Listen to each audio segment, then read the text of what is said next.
Hello and welcome back, everybody, to the MEC fall season upper semis. I've got my co-caster, not Captain at Soka, but somebody else here. The Halloween spirit is running through. Can you introduce yourself? Who am I casting with today? Well, normally I am Captain Atsuko, but today you can call me Billy. Billy Puppet, as a matter of fact. And, I'm one of the many disciples of Saw. But with that being said, I think I'm ready to get into this next matchup in Valorant for the Midwest Esports Conference because I want to play a game. Yeah, if you look at the playoff bracket here, ONU beating out Miami, Ohio 2-1 here. And obviously me and Captain Atsuka are going to be casting the second match, or the second best of three, between Briar University and Clarke University. This will essentially guarantee them top four. As you can see, ONU has already made it, and one of these two teams, either Briar or Clarke University, will be facing off against ONU in the upper finals. Long, arduous season for a lot of the teams in the MEC at Soka. I know you've been casting them pretty much through and through throughout the regular season. I feel like a lot of these teams, if you talk to me when I saw them week 1, week 2, and now they have evolved, they have gained so much experience and have really come into their owns over the past couple weeks and month and a half or so. Yeah, and I just want to go back and talk about the last match that we just saw between ONU and Miami, Ohio. I said this during the regular season, and now that we're here in the postseason, I'm just going to reiterate again. Miami, Ohio is the sleeper team. Look what they just did to ONU. ONU was undefeated throughout the entire season. They almost dropped to Miami, Ohio, and narrowly made their way into the upper finals. I mean, look how close that game came.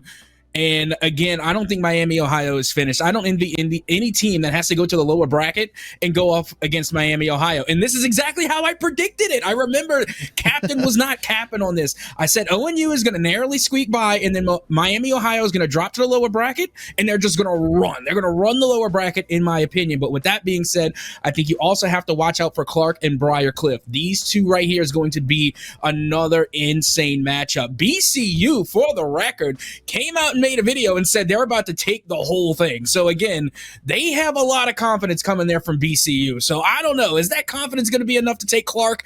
Only one way that we can find out. Yeah, and as we get through the lineups here, BCU on the side of their team, Hariri, Freight, Kenichi, Tony, by the way, and Milk rounding out their roster. On the Clarke University side, we've got some familiar names: Soup, Zrona, Fade, Ein, and Kang here. I mean, we've seen these guys match up time and time again. One of my favorite players, Zrona, that guy comes in clutch for Clarke University. But on the BCU side, Milk, somebody that quietly, in my opinion, is able to rack up kills and has really been on the Briarcliff side, one of those like stalwart players, one of those guys that you can always count on, super reliable, right? He's kind of like a Ford Ranger, Captain Atsuka, never will let you down, can run for hundreds of thousands of miles, and you can rely on it. Oh, 100%. But, from BCU, I'm looking at Hariri and Konichi. Why? Because both of these players are capable snipers. Hariri likes to play more of like that sentinel role, so you see them on the KJ a good bit. Konichi, again, they like to run the duelist. They like to run with the jet. But you will see both Hariri and Konichi like share the snipers around, and they are so good at it. So be sure to watch out for Hariri, especially if we end up on Haven and they're watching C-Long. You have got to watch out for these two because they love to share the sniper rifles, and that makes them really dangerous because they can click heads.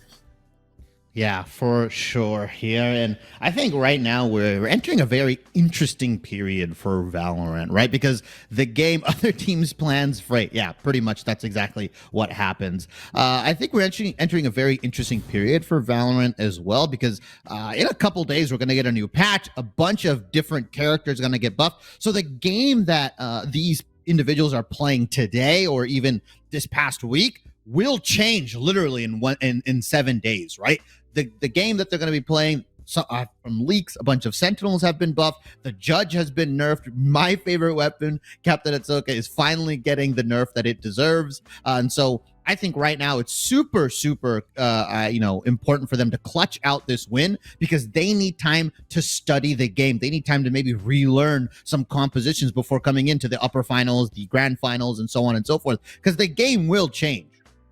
Okay, run that back to me again. What weapon is getting nerfed?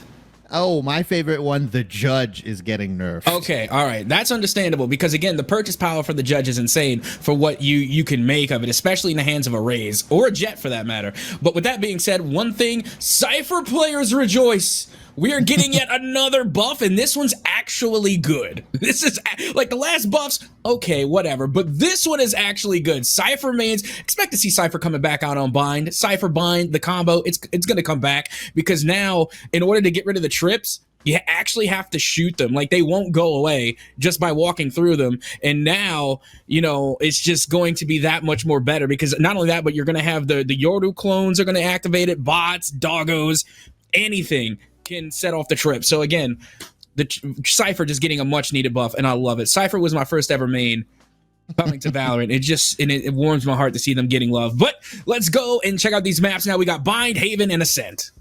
Yeah, pretty standard rotation, I would say. I think still a lot of teams not comfortable on the Sunset map. I also wouldn't be surprised if some of these guys are saving Sunset potentially for like a grand finals or when they really need to like push comes to shove. And it's like, oh, actually, we've got a Sunset comp ready to go. Bind, Haven, Ascent, very standard maps. I love Bind. I love Haven. I don't love Ascent. I'm going to be quite honest with you, Atsuka. I feel like Ascent is arguably the most boring map to watch simply because I feel that map has been figured out to a T. You can get a little wonky here and there, but you can definitely expect some more or less the same type of agents here. I think Bind as well. I think double controller. You've heard me talk about it before. I'll tell you again. Double controller on Bind is so busted because you have teleporters. You have the ability to feint back and forth between sites. Even if you run something like a Viper and Omen or a Viper Brim is what we typically see, you have so much of this ability to kind of play like this lurking Viper style or this fast hit, fast exec Brim style. It really depends on what the team's comfortable on. I do love Haven, though, as the second map for Briar. I think they've done really, really well on this map previously, and I like the compositions that they run, and I like how creative they get because there's 3 bomb sites on there, right? They're not afraid to go C and then run all the way back to A, potentially, if things look out of sort, and so I'm very excited. I hope this game goes the distance like the last series, but Atsuka, what are you excited about the most? I'm excited about this meme. Hang on. Zerona walking around the corner. Zerona hearing the first gunshot 180 degrees behind the... Oh, God, the memes. Again, you got to give it up to Hyper, the meme master, for sure. I mean, they're definitely cooking behind the scenes. But honestly, I think this one is going to go the distance just because BCU, again, they came out so confident. They made an entire video about it. And then Clarke, again, they've just been running the table. Clarke is number 2 seed for a reason. And I really think we're going to see this one go all the way to 3. I'll be surprised if it didn't. Although one thing that I wasn't expecting is Bind to kind of come back into the mix because throughout the regular season, at least for almost every game that I casted, it was Lotus, Haven, Ascent, or a variation of those 3. And this time we're taking Lotus out and we're putting Bind back in. So that is going to be interesting to me. And I honestly can't wait to see how this one's going to unfold. Yeah, it's going to be super, super exciting as we are going to load into, I believe, the agent select here. And for Bind, I mean, I've already told you what kind of comps I like to see and double control and all that. Do you kind of believe in that same sort of double controller supremacy, or do you like what some teams have been starting to do where they run like double sentinel on Bind and they just try to, bang you out on the defender side? Like they get like 8-9 rounds and then it's easy peasy from there. Now, you see, my favorite agent is Viper, so in any way scenario that I can get Viper in the mix, I'm all for. So yeah, double controller, because again, I just love Viper. Anywhere that I can get Viper into the mix, let's go for it. But the thing with BCU, this right here, Konichi, they have been bringing in the deadlock. The only competitive team I've actually seen to bring in the deadlock, and especially the only team in the MEC that I've seen bring in the deadlock, and Konichi actually knows what they were doing. The last time they brought this character, this agent out on Bind, they ended up taking the win. And we even had a debate because I hate the net nade. To me, the net nade is so bad and it needs a buff. I really think it needs a buff. But Konichi's confident and said the net nade maybe needs a slight buff. But I guess they're comfortable with it. They know what they're doing. And you know what? I think this composition is very fascinating. And, I think it's going to be something that BCU is like really pulling out of their hat here. And I don't know if the side of Clarke University is going to be able to really predict what that deadlock is going to bring to the table. Yeah, I think the added variability, right, of like playing against a deadlock at such a high level. I think the general consensus amongst everybody is that deadlock needs buff. She's not that good. On release, she was weak, and she just hasn't found a spot in the meta.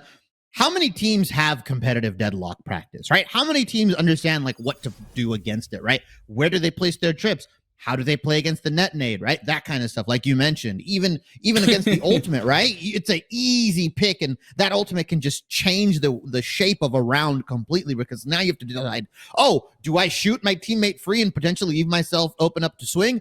Or do I just let my teammate die, and now we have to play out a 4v5 here? I love the fact that they bring out the deadlock, a little bit of different flavor. It's double sentinel for Briar, but realistically, Ahsoka, I've always debated this. I've always, hemmed and mawed that like Chamber is not a pure sentinel, right? He's practically a duelist at some points in the game here with his teleport, with everything. He's a duelist that has a little bit of extra sentinel flair, let's say. I mean, honestly, what is it? The trip that makes him a sentinel, and that's pretty much it. Like, honestly, homie's got buying power. Like, that's his power, is that he's got the power of the purse. He's a rich French weapons arms designer. He brings his own guns in, so it's going to save you a lot of money. That's his ultimate. His ultimate is he's rich. Okay, that's like he brings the money to the game. So again, Chamber is basically that duelist, and if you want to make him more of a sentinel, you would have to give him 2 of those trips at least. 2 of those trips, because just the one, you're not going to be covering much. Yeah, 100% here, as we do have Briar starting on the defensive side here, running that quote-unquote double sentinel setup here, while Clarke University, they are opting in. There is a tech pause at the moment, but like we said, Clarke University opting in for that double controller here in a very spicy variant. I would say the Astra and the Viper on bind here. I think they're one of the only teams that runs the Astra Viper. Soup has such good lockdown on that A bomb site, right? It's so disgusting when he actually ends up playing on the defensive side. But for Clarke University, they've got to pick up a couple rounds here, because if you're running double sentinel on Briar, my breaking point is 8-4. If you can get 8-4 on the double sentinel, you can see yourself in a very good position here. But if Clarke University get it to like a 7-5 or even a 6-6, then it becomes really, really hard for BCU to do something on the offensive side. Yeah, and don't get me wrong, I'm a big fan of like the Brimstone Viper combos too, just because I love the double molly. But I will say that the Astra from Clarke University, that Astra is a comfort pick. And it doesn't matter what map they're on. I've seen them run Astra every single time on Haven, on Ascent. I've always seen them run Astra, and you know what? They're really, really good on it. And I'm a big fan and a supporter of comfort picks over everything. So I am expecting this Astra pick to do work on every single map that we see. And I think the player has this character down to a T. Yeah, as we see Clarke University just kind of waiting out the first minute or so, not really looking to get aggressive at the moment. They're just inching out, trying to get some utilities. Now they're finally walking into showers here, but Freight, the train has commenced. It has left the stops. He gets a headshot onto Clarke University, stuffing out what was going to be offensive here. Yeah, and take a look at this. I mean, there goes the net nade. Unfortunately, it doesn't land, and Konichi is going to go down as Kong able to land their shots, and now the spike is ticking away, and we got a 3v3. This was looking really one-sided as BCU were able to get 2 early picks. Oh, Milk with the headshot, though. 1 click from the classic just finds its mark, and now Milk again. And we were saying this. I've been saying this the entire season, but it's not a sky difference. It's a Milk difference. Do you got Milk? That's the question. Yeah, super impressive on this guy, like you mentioned. And Briarcliff, they will get the retake going. Was looking a little dicey when it became a 3v3 after, Clarke, 2 of their members went down, both the Rays and the Sky here. But BCU's defenders did their job, right? They got their 2s, they got their 1s, let's say, and then the rest of the team was able to rotate through, and they're able to clean up some of the damage that was done to Clarke University. So really rough. Gonna be interesting to see how they trying to find out where Freight is playing, if he's gonna keep playing in that showers area, if he's gonna be swapping back and forth here. Is now we see 3 members onto the B bomb site here for BCU, while everybody on Clarke University wants a piece of this bomb site. Well, let's see if they're going to be able to get it. As you can see, Clarke University now going to be making their way in here. At least over there towards Hookah. They're trying to force their way here, I guess, towards B long. Out goes that net nade. And now the spray will come through from Konichi as they do find one on Kong. Yeah, the net nade plus like double swing combo is absolutely disgusting. You couldn't tell that BCU's team have found set plays to do with Konichi, right? They've found these set plays to say, hey, I'm going to throw this. Let's double swing off of it. Worst case scenario, we get a 1 for 2. Best case, they all die there. As now they're going to potentially look to re-hit this choke here, but a lot of damage has already been done onto Clarke University's side. Teleporter gets taken. Milk flashing out. We do have to clear that right side, though. Konichi waiting. Goes for the swing again. Finds another. Looking for a third. Konichi takes out the classic. Tries to get it done with the pistols. And now it's going to go with the melee. But it's going to be no good. Hey, you got to give them credit. You know, they went out like a champion. You know, they went out strong. Oh, Hariri not able to hit the shots here. And Soup, with that, Sheriff could do quite a bit of damage. BCU already 2 members going down here off this, bonus, or not bonus, but the round 2 here for Clarke University. And that's already a good amount of damage. Let's see if he can get the plant down, at least put some more money. Never mind Milk with the wallbang headshot. The guy's got the infrared goggles on. Got Milk, and again, I'm going to keep saying that. as long as Milk keeps making plays like that, I'm going to keep saying it, because again, who does that? Like, I expect that maybe from a chamber with a headhunter, just because it seems to be like within their characteristic, you know, just to like, you just whip out, you know, the headhunter and then boop, okay, I'm gonna shoot somebody through the wall. No, it's Sky, it's Milk. Like, again, they're cooking. Like, it's great to see. And now we're getting into the rifle round. Clarke University has the power to buy up, and I think BCU are going to stick with somewhat of a broken buy and try and make the most out of it. I love this coming out from BCU. Zerona is expecting him to get one rifle out. Freight tries to do more damage with the judge here as Tony comes big with 2, and it's equalized. They can swap out some of their guns and they can potentially look to upgrade. And Briar University, they catch Clarke with their pants down. Oh, yeah, you never heard the story about Tony Two-Tap over here. Let me tell you about Tony Two-Tap. You try and take him in a 1v1 and then split, two-tap you in the dirt. You can't get the once-over on Tony Two-Tap over here. This guy, he just takes you out in 2 clicks and that's it. And now Tony Two-Tap has picked up another rifle. Hariri still has the Guardian in hand, but Briarcliff's job is pretty much done. They've taken 3 rifles out of Clarke University's hands. CU will be so broke coming into this round 4 here. Even if they end up winning it, let's see how much damage Tony can do. Let's see if he can actually clutch it out 1v2. He's got a full health bar, but I think he's looking the wrong way. Kong, nice angle here. And Clarke University, they pick up the round win at Soka, but they bleed a lot of money. Oh, yeah, that's what we like to call an expensive win. They got the dub. They did, but it cost them a lot. I mean, they lost 3 players, so that's 3 full rebuys. And honestly, that was like somewhat of the anti-eco round coming from BCU. So they're going to have money going into this one. This should be the full rifle round. This should be the full buy round. But you saw, you know, in the buy phase from Clarke University, they had a couple of half shields. They weren't able to go full. But at the end of the day, we got to see how much of a difference that's really going to make. Let's find out. Here we are, round number 4 underway.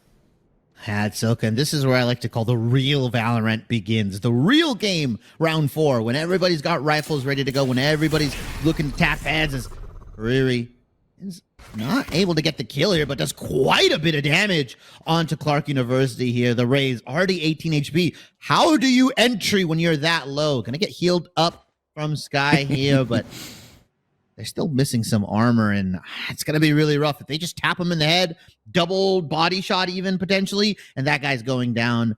BCU holding strong. They've actually shifted 3 people over to A when they have originally been doing 3 on B. So I don't know if Clarke University has snuffed it out, or if they still think there's 3 members here on the B bomb site. It was funny because, you know, when you asked, you know, how do you entry when you have 18 health? And I'm thinking to myself, that's the neat thing. You don't. And they didn't. Now they're rotating back around to B. They're not going to try and peek that again as the showstopper does come out. It doesn't fully connect, but Freight able to stay alive until finally they are gunned down. But a fair trade. I mean, maybe not so fair when you use an ultimate, but at the same time, you lost one, you gained one. And now we're back down to a 3v3 as the spike does make its way onto the B site. Spike planted. I'm gonna say he got robbed like that. Like, don't even give me the nonsense of like rockets don't lie, ball don't lie. He got robbed there as the smoke does go down, and Tony and the rest of BCU are gonna come out for this retake as Clarke University got the bomb down. Now, how can they defend? Fade picks up one. Oh no, down goes Tony 2-tap, but that's okay because Milk able to find another, does get gunned down, and now you have this lonely chamber, but they do have an op, and it seems like they're just getting partial damage with it, and now they're unfortunately running out of time, and they're not going to be able to defuse, so they're just going to save the op, and you know what? I don't blame them. Yeah, such a crucial weapon, especially on the defensive side for the chamber here. Briar University, unfortunately, unable to get the retake out. Yeah, that Ray's ultimate got the job done, kinda, sorta. I mean, he got the kill, right? Like, Freight was able to do something with it eventually, but gave more than enough time for Clarke University to hit the site, and unfortunately, Briar University, they only had 2 members on the B bomb site. Konichi went down almost immediately from that garden peak, and that was the bomb site for them. Rotations were not out there. Let's see if BCU is willing to put 3 individuals back onto B like they were originally doing. I liked the set plays that they had coming in with the, you know, the net, the slow net or the crouch net into the double swing, right? And so anybody that gets caught out in there, they're guaranteed to die here. I also want to see this chamber swap up the position because the truck position is very, very standard. Most people are going to be able to jump swing you, or they're going to be able to flash you out. Maybe he takes a longer position back at heaven and potentially lets them walk in a little bit. But I do want to see BCU start adapting because I think Clarke University's biggest strength, always, time in and time out, is to be able to mid-round effectively and really swap up how they've been doing these attacks and how they want to, you know, look to use their utility on different sites. Oh, absolutely. And, you know, I think the reason why they're not setting up in heaven is because, you know, they got the double smokes. I mean, honestly, if you're playing, you know, the first thing that you're going to hit is you're going to hit those double smoke points. You're going to hit heaven. So that's getting smoked off one way or the other, and they have an Astra. So, again, they're going to have to find another avenue, another angle to try and get a cheeky peek. Yes, Konichi and the rest of BCU, other than the chamber, is on a broken buy right now. It's one op right now as we are potentially going to get into maybe a boss. Konichi goes down, Freight as well, gets the trade on Kang. So it's a 4v4 for not too much as Freight is just W-keying in right now. Sometimes that's what you gotta do, and take a look at this. Both Freight and Milk able to find one with just the sheriffs in hand. This has the makings of a thrifty round. Well, actually, maybe not, because the operator's still in play. It does connect. I told you Hariri is that sniper. Again, you have got to watch out for Hariri. They are the Sentinel sniper. It doesn't matter which one they're on either, because they change their Sentinels. Sometimes they'll be a KJ, sometimes they'll be a chamber. You know, they love to be very versatile with these snipers. But Soup coming through, able to put it into Tony 2-tap, and now we have ourselves a 1v1. Hariri sniffs it out. He's not going for the fake right now. Soup is doubling back, but doesn't understand. Wall goes down here, so he's not going to be able to hear anything on both sides because of the changes. Let's see if Hariri tries to peek it, if he tries to sneak around. 30 seconds. Oh, timing! Oh, Hariri gets the kill, the flick onto Soup, passing like ships in the middle of the night. They finally spot each other. But Hariri gets the kill with the operator. And what was a thrifty round for Briar University, they turned into a dub. Honestly, you know, had it not been for the op, it would have been a thrifty round. And honestly, I consider that a thrifty round, but it's the hero, you know? Honestly, Hariri was the hero. They often end up being the clutch factor for BCU, and they're just a beast with the sniper rifle. But regardless, that's why you save the op, for that reason. We saw Hariri kind of, you know, give the previous round and, you know, give up sight in order to save that op. And you know what? I think that was the right call because it led to a win. Yeah, as now the ultimate comes in. Showstopper from Zerona here. Gets the kill onto Milk. He's doubly back in. He picks up a gun for himself. As upgraded from the Classic. And that's the entry. That's the bomb down in a matter of seconds. Clarke University get it onto the A site. Yeah, and this isn't like, you know, playing on Haven on B side or, you know, Lotus on B side where it's an easy retake. A side, it's not the most difficult retake, but it's not the easiest either. You know, this is actually going to be a little bit of a challenge, as now you can see it will be the tour de force to connect, as Hariri trying to connect with the operator, not having a lot of luck here. And now Freight comes through with the 2-tap, but it will be Clarke University to close things out with a massive Thrifty round. The tie is back up at 3 rounds apiece. Oh my lord. Thrifty in all sense of the word, economy-wise, but they used a damn good amount of ultimates. They used the Showstopper, they used the Tour de Force. They invested a lot to make sure that they keep this a tie game, and I love that from Clarke, right? Not playing into BCU's expectations. Who knows if Briarcliff was actually accounting for double ultimates to be used here, but smart play from Clarke. They get the bomb site, they get it down super quickly and force an even faster retake from Briarcliff. And honestly, if it wasn't for Freight getting a triple, Clarke University would be rich right now. Absolutely. And now take a look at this. Hariri starts out quick with 2 head clicks back to back and is able to rendezvous out of dodge. That was a great opening. And remember, we even said that Hariri is going to have to find a lot of different angles here because, again, we know what the angles are going to be. You could play truck or you could play heaven. So, again, that was a nice cheeky lineup just to get 2 and then just get out of there ASAP. And now Briarcliff not only have the player advantage, but they have the ult advantage. There's 3 ults at the ready for BCU. Yeah, B bomb site's left completely open here. Briarcliff more than willing to play the retake, although I don't necessarily love this idea because it can be kind of rough, especially if all the angles are being covered. And you've got, you know, agents like the Sky, like the Chamber here that can kind of get in, get out potentially off of a flash, or like you said, off of a teleport, as Ein is looking to play the hero. Bomb goes down. BCU is going to come in for the 5v3 retake. Let's see how much damage Clarke can do. Freight pops the Showstopper, though. Yeah, and I think they might have popped it a little early, but at the same time, you know, they say that the Showstopper is just like, you know, a sight clearer. You know, it's just like a zoning ability, just to clear sight. And it worked for the most part. I mean, look, they were able to push everybody off site, and then it was really just a retake from Clarke University to try and come in and take control back from BCU. So again, the Showstopper pretty much did its job.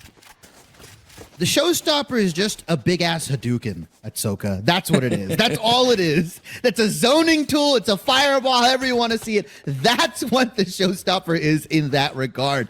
It may or may not hit, but damn, you've got to respect it. Can we just point out that the Radiant Entertainment System, like, you know, that animation for that weapon, when you get the final elimination, is just a Shoryuken as well? Yeah, exactly. Exactly. I think there's a lot of fighting game or Street Fighter fans on the development side for see me play Smash, see me cast Smash on Sunday, where we're gonna have plenty of Kens doing Shoryukens, I assure you. Yeah, for sure. Here's now Briarcliff University with that retake are able to go up 4-3, but now Clarke University is trying to go in, but here comes the web, the kidnapper, the put him on a milk carton, but Hariri picks up 2, 3 right now. Freight 4th off the back, and Clarke University dismantled. And that's why that ult is so nutty. Because all 3 players from Clarke University that were in A main all tried to free their teammate from the cocoon. They succeeded. They succeeded at getting them out the cocoon, but all of them ended up falling. So at the end of the day, you got to ask yourself, are you willing to sacrifice those 3 to try and save 1? Or do you just got to let that one fall, let them fall victim to the ult? I mean, what are you going to do? So if you were talking to me and I was playing, you know, solo queue, competitive rank, you're dead. I'm sorry. I'm not going to free you because I'm going to get swung. And even if I do free you, I think what people don't understand is after you get out of the annihilation, there's a bit of a delay before you actually get your gun back, right? You drop to the ground, you stand back up, and then you can finally fire. In those moments, more than anybody, everybody is ready to go and peek you, swing you, get the tap onto your head. And yeah, in this scenario for Clarke, there were 3 members there. It's a relatively easy break on the cocoon if everybody's firing. But like you said, peeking off of the fact that they're trying to free their friend, Hariri, I believe, picked up 3 there. And that was just a really nice play from BCU. The Annihilation didn't get the kill initially, but it got Hariri 3 for himself. And that's pretty much how you want to play Deadlock. Oh, 100%. Again, we haven't really seen how Deadlock should be played competitively. But again, Konichi, I even said this before we started, Konichi, they are, really making a case for this agent here on Bind, at least. I haven't seen Konichi break out the Deadlock on any other map except Bind. So again, maybe they're showing us what the capabilities of this agent actually are. I definitely understand it too, right? Because this ability right here, the wall, we haven't really seen too much of it. We've been talking more about the net, the Annihilation, but I think the wall specifically, because there's so many areas like Garden, like Hookah, where you can throw that down and just kind of deny them the entry, or even if they do, they go on top of it, they bounce around, they're not ready to go. As Zerona is going to get traded out by Milk here. Vickers comes out as well. They're just trying to figure out where these guys are. Tom, though, Cabbage is coming, and Konichi's just going to swing off of the vegetables. One enemy remaining. Spike down B. I love how Konichi plays Deadlock because they always, again, they throw out their utility or whatever utility that may be, whether it's the sound alarm or the net nade, and then they go in, and then everybody aims at Konichi, and then whoever's behind Konichi just cleans up. Whether it's the ultimate or the utility, it's like Deadlock is there just to play bait and switch, and I love it. Yeah, and like I said, you could tell early on that BCU have played with this Deadlock. They understand the set plays, and I like the idea that you mentioned that, hey, we're seeing the potential of this character on specific maps. In certain situations, you can just stall it out as Milk is going to get the final kill onto Ein here. And that was a quadra on this round for himself, right? He picked up 4. He popped the Seekers and was able to get 3 more ult points back, as now Clarke University slowly slipping down the tracks here in Briar. I said the magic number for these double sentinel compositions, quote unquote double sentinel, is 8 rounds. If you can get it to 8 rounds, you put yourself in a very good position, at least on the offensive side, to clean out and close out the game here. So let's see if Clarke University can at least tie it to 6-6. Yeah, and you know what we're thinking? Well, I don't want to speak for anybody else, but what I'm thinking initially is that when you see the double sentinel, you think, oh, wow, they're really, stacked defensively. You got 2 sentinels, and they're starting off on the defensive side. So you're thinking, maybe that's not going to do them well on the offensive. But one thing that you had even said from the beginning is that Cypher isn't really a full sentinel. They're more of a duelist than anything. So this double sentinel comp actually kind of goes in their favor for the offense as well. Rona picks up the kill on the Konichi with the showstopper. The Viper's Pit has also been involved. BC Milk picks up 1, but it's going to be really hard to kind of dive into this pit. Kong is going to stay inside, make sure it stays up. It's a 1v2 Hariri versus the Viper inside the pit, and Fade playing on the outside here. Let's see if he can get a kill. No, unfortunately, the Fade here, or the Sky on the Sky, whose name is Fade, picks up the kill onto the chamber here. And that always trips me up. I don't care how experienced of a caster you are. If there's somebody with the name of another agent playing a different agent, I'm just like, all right, my brain's a little bit confused for a second. All right, now that we have a timeout, we all know what time it is. It's time for the Captain and Shibby show. So let's get ready. Now this is the time where we get to banter a little bit because we got a timeout. Now we get to have a little fun. So I want to ask you, we see a lot of skins in Valorant. Skins get wins. It is an inevitable fact that we all know the skins get wins. So my question is, how come we don't ever get any cool spooky Halloween skins? We've gotten the Christmas skins. I've seen some Christmas themed skins. I've seen the candy cane, what have you, the snow globe skin. Where's the spooky stuff? I think they know better than to turn into Overwatch.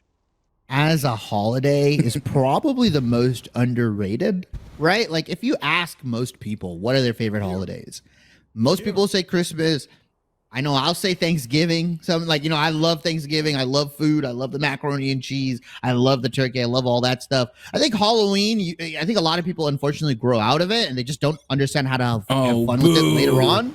Exactly. I love Halloween. I can tell you love Halloween as well, Atsoka. And you just gotta, it's kind of what you make it here, as now Clarke University with that pause coming in with a very different mindset. 6-4 here. They're trying to get this to an even round here. But yeah, I think Halloween skins, I just think that it's the most underrated holiday, and they don't want to spend time when they know Christmas skins will sell more, right? I mean, realistically, they will. Oh, for sure. And you know, I had somebody, well, not somebody, but I heard a character once put it in great terms that Halloween is Christmas for the bad kids. And I couldn't agree more. As we're well and underway now into round number 11. And look at this, the tour de force from Hariri has been popped, and now everybody knows it too. So that element of surprise is no longer there. Fade, able to find the elimination on Tony 2-tap. Is now Hariri with the tour de force, has to bring out the headhunter, and they get hit by the doggo. That is a great way to shut down that ult, and now they no longer have to worry about it, but they gotta worry about Milk and Lamp as they TP out. Yeah, Milk is going super aggressive. He's even chasing them down. We didn't even get to see it, but he gets a double kill onto Kang and Fade, and that stuffs out the offensive. Clarke University, the bomb is down, or the spike. It's in a precarious position, and now they had this bomb site under lock. They had the rotations, but Milk now has a spike down, although he's 20 HP. Ein is able to pick up the kill, but he's got a devious angle. 30 seconds left. That was smart. Honestly, that was smart by Soup. Just grab the spike and GTFO. You don't need to ego challenge that, but Ein! They go for the challenge on Freight, and I gotta tell you, Freight and Milk are like the dynamic duo right now. You know, you remember the Bash brothers from the Mighty Ducks? Of course. That's how I think of Freight and Milk. Like, they're just insane. Agreed. Is now both of these guys, Freight and Milk, aren't going to try to get in here, but Soup has a super aggressive position. Is he ready for two, though? No, unfortunately, he's not. He picks up Milk, but Freight, like you said, the dynamic duo, the Bash brothers, like you mentioned, are able to close out the round. An expensive win, as you would say, for BCU, but they've gotten it to the 7-4 mark. And like I said, 8-4, the magic number for Briar University here. I feel if they can get to that point, they can easily close out the rest of the game. But maybe Clarke University's got something on the defensive side, because they're not running, like we said, a double sentinel, but in the same vein that Chamber is like a half sentinel, half duelist, I would say that Viper is a half sentinel, half controller, because she has so much stall power with the orbs, with the snake bites and everything. I would categorize her as a half sentinel myself. You are divided. Now, you see, part of me wants to say that, but I feel like with Sentinels, you have to have some type of utility that automatically triggers when there is when there's somebody, you know, activating it. So that's the only difference, I think. I mean, I can definitely agree that, and it's one of the reasons why I love Viper so much, is I can agree that they are somewhat of a pseudo Sentinel, but I feel like Chamber's more of a duelist than Viper's a Sentinel. Yeah. I think you can make the argument for Chamber being a duelist much more than, like you said, Viper being a Sentinel. But Clarke University, two of their members go down. Kunichi and Freight, the dynamic duo as well. Another one taken in. Soup comes in with the $1,100 stinger. Oh my God, picks up a triple. That's why I don't like the net nade. You just did homie a favor. Like, Soup was coming around the corner and you had them improve their accuracy. Like, that's what happens when you crouch. Right or wrong, it's Captain Cappin or what. Whenever you crouch, your accuracy improves. So you just did Soup a big favor with the stinger. And then honestly, I don't know how they got that last limb. I felt like that one was out of range for the stinger, but no, they were able to control the recoil and just find the shots. And now Clarke University have all the advantage here. Tony tried to shoot the hawk. I love that with the judge here. They know he's got this close range weapon, so they're not going to play kind of far out. Unfortunately, Tony, I don't think he's going to be able to clutch it unless he knows something I don't, unless he can magically make the judge shoot 50 meters as Rona and the rest of Clarke University end up getting it to a 7-5 here. So not the worst of halves. BCU came out strong during that mid, I would say, half where they picked up like 3-4 rounds in a row. But Clarke University, once they started investing a couple more ultimates, once they started execing, I would say, a little bit faster, it felt like it caught Briar University off guard. Oh, absolutely. And again, you know, just being able to really come through with a lot of those thrifty rounds and, you know, making a lot out of a little. I mean, again, we just saw a 3K with a stinger. And for the record, I mean, for those that know me, they know I hate the stinger. I have been coming around to it a little. Like, I'll buy it, you know, if I have enough, like, you know, creds. And, you know, I'll use it from time to time. But I think it is just so inconsistent. Like, sometimes it'll wreck and other times it'll just be like like doo-doo gun. But regardless, it's just getting a 3K with a stinger is absolutely insane. So again, and we have seen a lot of those like half thrifty rounds, and that's really what has made the difference for Clarke University. We see BCU on the offensive, inching their way towards showers, and Zerona immediately snuffs it out. And this is where the Astra comes into play here, right? They have this site always on lockdown. Zerona getting a little bit aggressive, though. He's going to have to back out. Dies to BCU Milk, but not without doing quite a bit of damage, right, to the side of Briar. Sky's pretty much at like 20 health. You've killed 2 members. Now it's a 4v3 retake. Instead, they're going to swing all the way over to the B-bomb site. What a smart play, but they've left Freight by himself. How's he going to get out? He walks his way out after eating the dog stun. That should never happen, by the way. And, you know, I'm really not a big fan of pushing when you're on the defensive side, which, you know, again, that's just me. But if you are going to push, make sure you don't push Milk and you don't push Freight, you know? Yeah, I think those are the 2 individuals. It's like you're staring down an immense amount of pressure as Fade is going to get a kill on Tahiri, but 2 people are playing Garden. Kang picks up Milk, and now it's Freight. 20 HP in a dream. The jumping right click from Fade is going to be able to pick up that kill.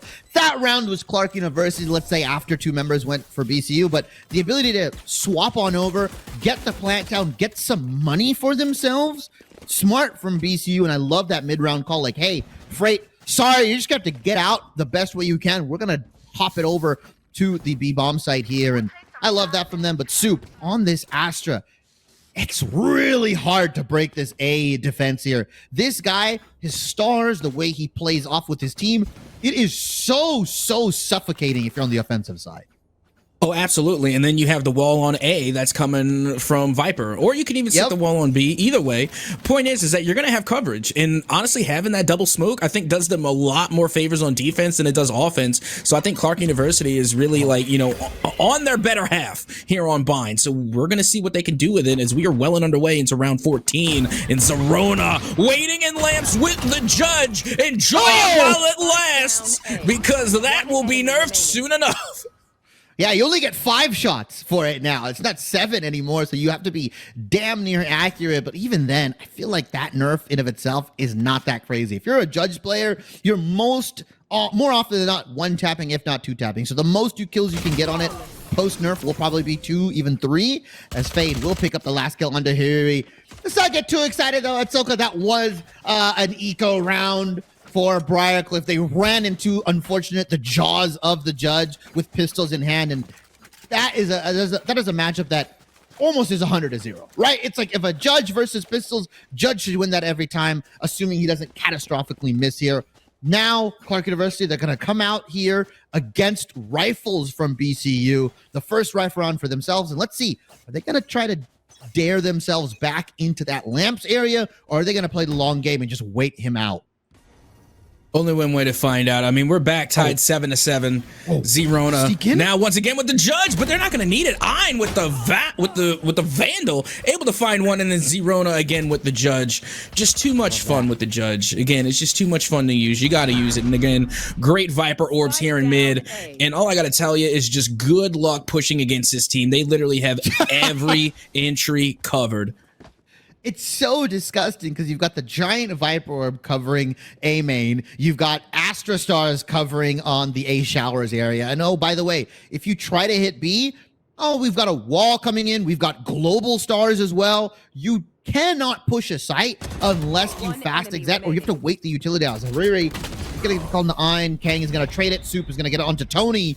And Clarke University on Briar Cliff's rifle buy round come up with something sneaky, come up with something devious, and are able to pick up that 3rd round in a row for themselves. And Briarcliff, they might not see a round win until potentially round 17 or 18, because they invested all their money last round, and Clarke University came up with the dub. Yeah, and honestly, it's starting to feel like just 2 defensive comps playing against one another. And I just feel like Clarke University has the better defense, at least for now. And again, you know, BCU, they're not really stacked for too much offense. Like, yeah, they brought the chamber. But honestly, I feel like if they were going to go for a more offensive comp, then they should have stuck with a true duelist and not tried to go with, you know, unfortunately, a chamber who is somewhat of like a pseudo-duelist. Yeah, that entry is super hard, especially into like what we said, this Astra Viper comp that just stalls you out consistently, suffocates you, and you can't get through the orb, you can't get through the stars, you can't get through the pull, the suck, the stun. There's so much you have to wade through. It's like trying to walk through both quicksand and molasses at the same time. As Ariri will pick up that head tap onto Zerona, but does he expect another? No, Soup picks up the kill. 1-for-1 trade overall, and Soup is going to put himself back onto this B bomb site. It is split 2-2, so Briar potentially can get a 4v2 advantage. Although it's Ein versus the world, he picks up 1. Yep, that they do. And now look at this. You got Kong right down low by Lamps, as they are going to be able to get the plant off. So, you know, at least there's something going the way of BCU, just because they've been able to get the plant off even when they lose. So at least that's a little bit of spike money. As now you can see both Freight and Milk are getting held up here by Lamps. Oh, no. And the swing will go the way of Milk. They just don't miss. But time now ticking away. Clarke University still have a player advantage. University, they take it out. Milk tries to swing on. Freight, though, he's got to try to stop this. They're sticking the defuse right now, and unfortunately, Soup picks up the kill, and the defuse goes down. Clarke University, another round in their pockets. What was looking a little bit better for Briarcliff, unfortunately, they did not have the firepower. They did not have the money. So a timeout comes in, much needed. They need to reassess how they're attacking these sites. Yep, and now it's time for more Shibby and Captain Atsoka show. Okay, we got ourselves another timeout. So now let's continue to talk on about spooky things. You know, you've already seen me. I'm a big fan of Saw. You know, I'm digging my Billy puppet. You know, I think I play a pretty good Billy myself. I got to ask you, what are your vibes this year for Halloween? What are you thinking? So if you're asking me like what some of my favorite Halloween movies are, I actually used to be a big fan of those like cheesy cartoony ones way back in the day. It was like really badly animated. I've also been a big fan of like Halloween Town, if you guys remember that. I don't know if anybody knows that. And so I might be dating myself a little bit, but Halloween Town and Halloween Town 2, Calabar's Revenge, every single one. Fire, by the way. Also Jeepers Creepers, it looked more of an adult movie. Yes, indeed. I love that. Yeah, I love that movie. Was super scary when I watched it when I was like super young. I think an underrated one though as well. I'm a full grown man and I still get scared. Oh, yeah, you talking? Oh yeah, the Sadako, the Onryo. Yeah. Oh yes, very, very scary. The Ring is considered one of the scariest movies ever made. So yeah, I completely agree. Yeah, I don't think a lot of people understand how scary that movie was at the time when it came out. Right? Like it was still is. It's just different because it's like VHS. It's pretty scary. I don't know how many people are going to be scared of it now, although I am excited for that new Five Nights at Freddy movie that is coming out. I'm not a super fan by any means, but I just think it's hilarious that there's such a core fan base for that movie, and they love that. And I love seeing that in movies and stuff. We are going to get into the round out of the timeout here. I see an Odin from Konichi. Yep, let's get ready to see how they can work with it here. Again, playing the Jiggle Peaks, and they're throwing out the net nade. And oh my goodness! So scary, the net nade. Scarier than the Ring. As now, the Hawk does go out. It does connect with a blind, but they don't bother to push. Again, this wall just keeping the side of BCU at a standstill. Out goes the Cocoon. The friend Fade being dragged away to their doom. I don't think they're going to be able to free them. Yup, that's an limb right there. Ooh, Fade gets put onto the milk carton as Kang gets the trade onto Konichi, but Freight going in with the showstopper doesn't get the kill, but is able to get one off of the Vandal onto Zerona, and now it's a 1v1. He gets the wallbang headshot. What a chaotic round from Briarcliff University, but it doesn't matter. They pick up the dub. Yeah, that they do. And you know what? It wasn't necessarily expensive, but they did invest 2 ults. The only thing that makes up for it is that they have 2 ults waiting in the wing. They got the Rendezvous and they got the Cabbages ready to go. So again, not too much of a love loss there. Honestly, if you're going to use your ults, I think that was the best way to use them in that scenario. And I love how teams are using them on like these half ecos where they're like, okay, we're not that rich, guys. We're not going to be able to do too much. And it's like, oh, here's the showstopper. Oh, here's the annihilation coming in. Wait a minute. They're killing all of us in Clarke University. Unfortunately, they didn't know how to respond there. I think it was the right call to let your teammate die there. There were too many members of Swing. I just don't think they're expecting the showstopper from Freight so aggressively. It felt like Clarke University. They're like, wait, this guy's swinging us? Wait a minute. Yeah, and honestly, even though they didn't get the Elim, they still had a lot of splash damage done on the Astra, so all they had to do was just get a small collat anything, a shot in the pinky toe, and that would have been enough to get the limb. So again, you know, it's small efforts that have big differences down the line. And now you can see that Viper trying to control Hookah, and Konichi and Freight once again hovering, just waiting for a peek here onto B main, but it's pretty much a standstill right now.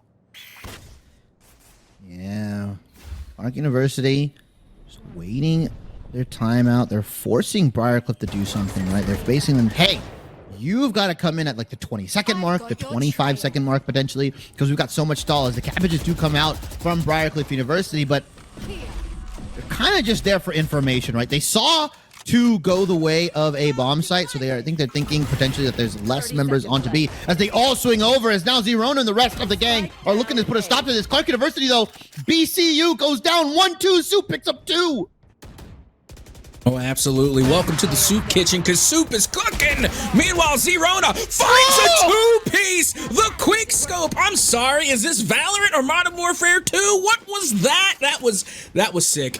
You know, put it in the highlight reel. I'm sorry. Let's clip it. I mean, homie really just pop-shotted in Valorant. You'll love to see it. The man's been practicing. He was 360ing off the top of Rust, and he's like, you know what? I think I could do it in Valorant as well. What a beautiful play from two members on the side of Clarke. Soup!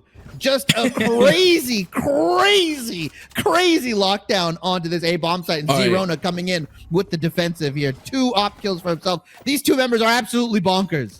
Okay, all right, hear me out. Okay, so ISO, the new duelist that's coming, you know how his ultimate drags you into a 1v1? Okay, hear me out. When you get dragged to that 1v1, you go to Rust. Yeah, there you go. That's what it has to be. Soup is in such a crucial position. Nobody checked him. Hariri, Freight get the kills, but not without taking a whole bunch of damage. And Clarke University down 2v3. BCU get the site for themselves. It's Kong and Fade alive here. Let's see what they can muster up.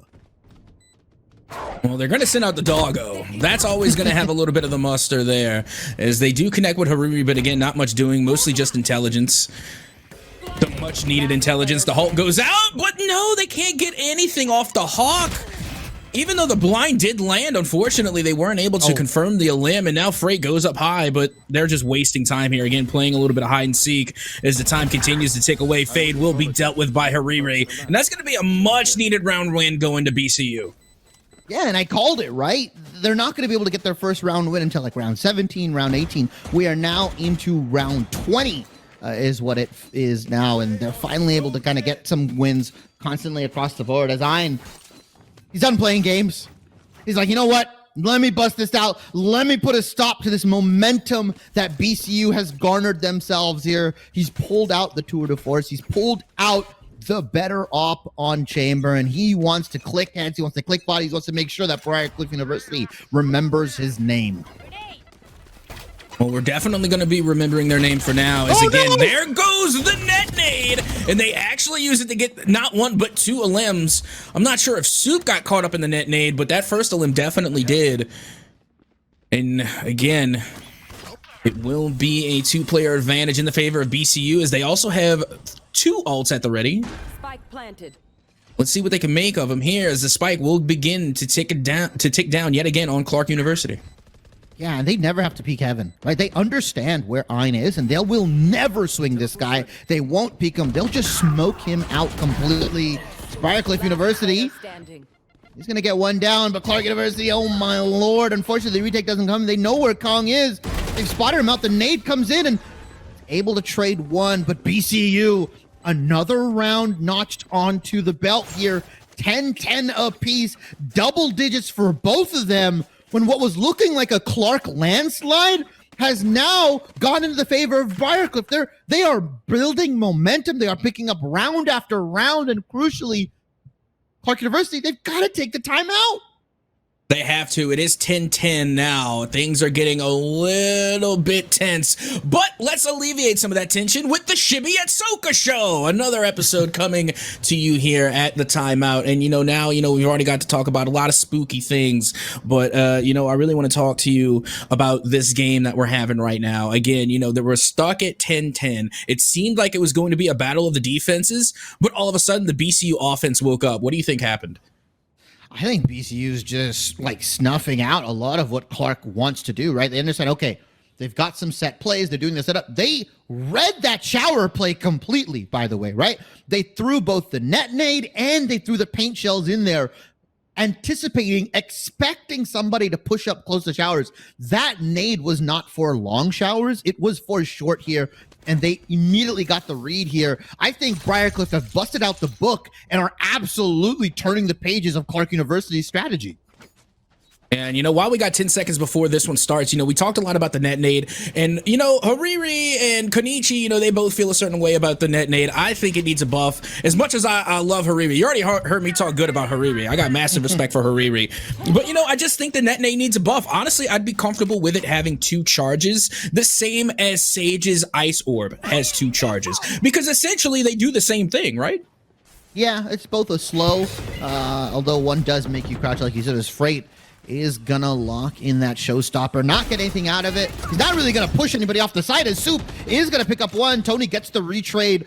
Fade, though, all by their lonesome selves as the rest of the gang starts coming back, rotating over to the side, but the bomb is down. BCU got the bomb down once again, and Clarke University, they've got a retake here. Oh, that's so cheeky by Zerona. Putting that boom pack there in the corner, forcing the chamber out. Oh, you love to see it. That's how you use utility right there. That's good utility. And now you can see the cocoon goes out, not able to connect, and it will be Konichi to go down. And again, that was just a beautiful, and dare I say, a flawless retake from Clarke University. I don't know if I'd necessarily agree with Konichi investing that annihilation, right? Because at the end of the day, it's a 1v3. Realistically, one person can tank it, one person can stick the defuse, and if you just let your friend die, you've definitely got that angle covered. I feel like it would have been so much more valuable coming into one of these later rounds when it's neck and neck. I don't agree with that play, and I think it's going to cost them, right? I think BC, without this annihilation, Clarke University might just end up taking like a 13-10 victory. Well, let's find out. Again, this is a must-win round for BCU, as they're going to try and force the issue here onto the B side again. Again, throwing out of some of that utility. The paranoia already gone, invested as the blind does land, but Fade is going to get smoked out as well. And it looks like they are going to try and commit here. But look at Soup just around the corner. The smokes are in perfect positions. Now they have to entry. And you know what? And that's the trouble that BCU has been having a little bit of too much trouble on, is being able to really entry. But at least for now, they got the spike down. Yeah, but Clarke University more than happy to play the retake here, especially because they know the economy's on their side. Soup picks up 2 on the Plaza Kang. Soup picks up another one. They kill Freight. It's Konichi once again, the last one alive, and unfortunately the Astro Wall comes down, and Konichi, you've got to make a business decision. Do you save that gun or do you try to get exits? I mean, there's really no point in saving just because this was an eco round, and I was mistaken. Captain was capping. I thought that it was a buy round for them. Again, I guess I missed the credit display when we got a chance to see it. So now this is the must-win round because it's match point, and honestly, the power of the purse is 100% with Clarke University right now. I mean, they got the monies. They're stacked. They can retire at this point. Meanwhile, Briar, they got somewhat of a broken buy. They're not reaching to the bottom of the bargain bin just yet, but they are in the discount section. Yeah, they're buying that, almost expired milk. Couple days, you got to use that. The cheese is going bad in 5 days. That's what's happening right now for Briar University. They don't have the ability to go to that Whole Foods and buy completely organic groceries here. As now Briar I have to get onto this site, and like you mentioned, some of these entry problems due obviously to themselves not being able to get in, but also Clarke University just holding down the site, right? Locking it down. Snake bites, orbs, stars. Oh my God. And if you get through all that, there's paint shells ready to go. There's so much you've got to go through. And Briarcliff, I thought they had it dissected, but Clarke University have changed the script. They flipped the book here, and they're swapping in between sites back and forth, back and forth. And it's really not a bad call. They're playing the slow game here, and they're trying to call out some of this utility. Not a bad call. They're just getting the orbs out of the way. Again, the Viper orb is gone. They were able to bait out a snake bite. And now here comes the push. Though in the corner. doesn't get read out in time, and now the trades are going underway, and Clarke University able to find 2, but Tony able to get 1 thanks to the kill feed, and now Tony goes down as well. Konichi will be the last to fall. Yeah, and I mean, that was just an absolutely dirty spot from Iron there in the corner. He even waited, right? He even waited for somebody to peek out of showers. They didn't see him. He finally gets the kill, and they just stuff out that defense, or offensive on the defensive side here, and really well played from Clarke University. That kind of double controller setup stalls you out, and before you know it, you've got 30 seconds to hit a site, and unfortunately, once everything goes Ari, time starts ticking, you start to panic, and Clarke University took full advantage of that. Well played to them, getting that round 1 or game 1 win. 13-10 was really, really close. I love to see the deadlock coming into play, but I think BCU, they've got to get better on reading some of these defensive sides because they looked lost. Yeah, and don't get me wrong, I really do like Konichi on the deadlock, and you know, it did have its moments, but I just don't think it's at that level yet. You know, I don't think it's ready. I mean, I think it needs a little bit more work, and again, I definitely think that deadlock needs a buff. One way or the other, I think deadlock needs a buff, and you know what? I just don't know if that double Sentinel comp is ready to take on the double smoke, you know, with the Astra Viper combo. And again, no bias from me whatsoever because I, you know, happen to think Viper is the best agent in all of Valorant or anything, but I'm just saying, you know, one team had a Viper, the other one didn't. One team got a win and the other got an L. I don't know what to tell you. Checks out. I think the math is there, right?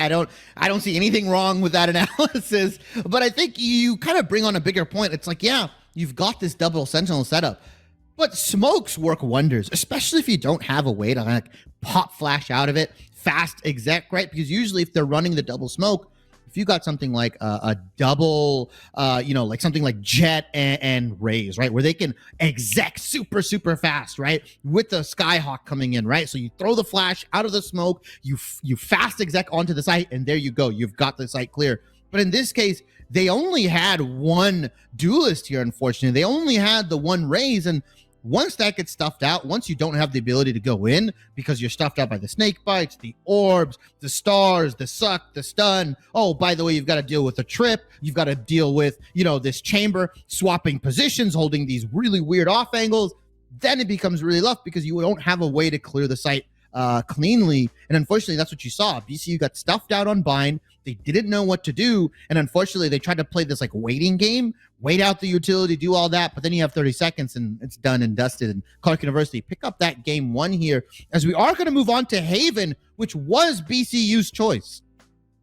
Absolutely. And, you know, maybe now they will be able to find a comeback because their Haven game is really, really good. But we're going to have to wait and see just how good, as we're going to be heading to a quick short break. But don't worry, when we come back, we're going to have BCU taking on Clarke University on Haven right here at the Midwest Esports Conference. Hello and welcome back, everybody, to the MEC Fall Valorant season, the upper finals here, playoffs round 2 between Briar Cliff University and Clarke University. I am your color caster, Shibby, here with Captain at Soka, my co-caster, or somebody else, if you know who he is. I don't know how many individuals actually know who you are at Soka. Are you serious?